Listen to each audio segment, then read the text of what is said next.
chez tous les hommes du monde entier. Si aussi, là aussi je mens, après vous m'attendez à la sacristie.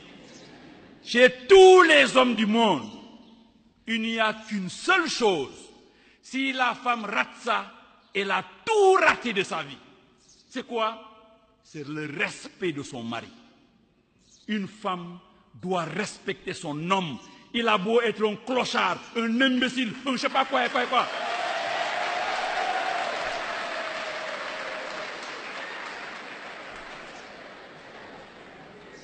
Il faut respecter son homme.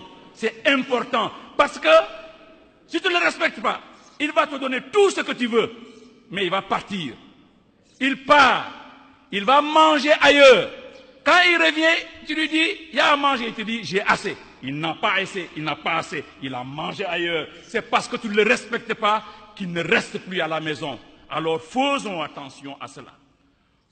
Au niveau du couple, l'harmonie et la concertation, le dialogue dans le couple doivent vous permettre d'avoir le même langage dans l'éducation des enfants.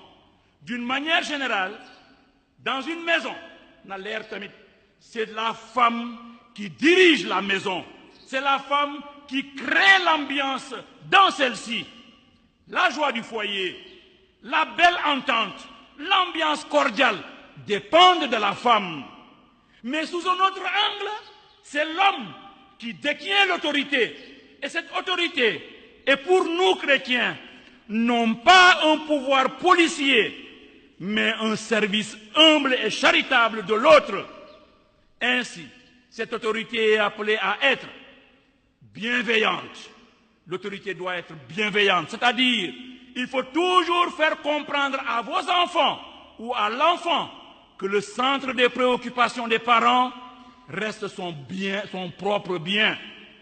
L'autorité doit être crédible, c'est-à-dire, il est demandé aux parents, particulièrement au papa, de vivre d'abord les principes qu'il inculque à ses enfants. Il faut d'abord que tu donnes l'exemple. Et troisièmement, l'autorité doit être équitable, c'est-à-dire, il s'agit ici de créer dans le foyer un climat qui permet d'être juste entre les différents membres de la fratrie. Il ne faut point instaurer un favoritisme manifeste entre les enfants. Pas de favoritisme entre les enfants. Pour réussir ce pari, je finis, il faut que la vie matrimoniale soit persévérante.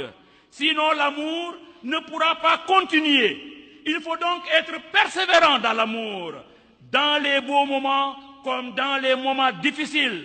Quand il y a des problèmes avec les enfants, problèmes économiques, l'amour persévère, l'amour avance en cherchant toujours à résoudre les choses pour sauver la famille.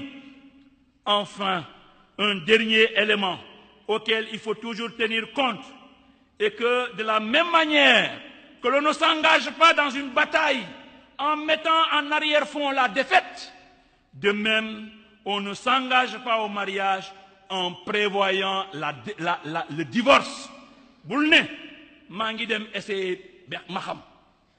Il ne faut jamais le dire.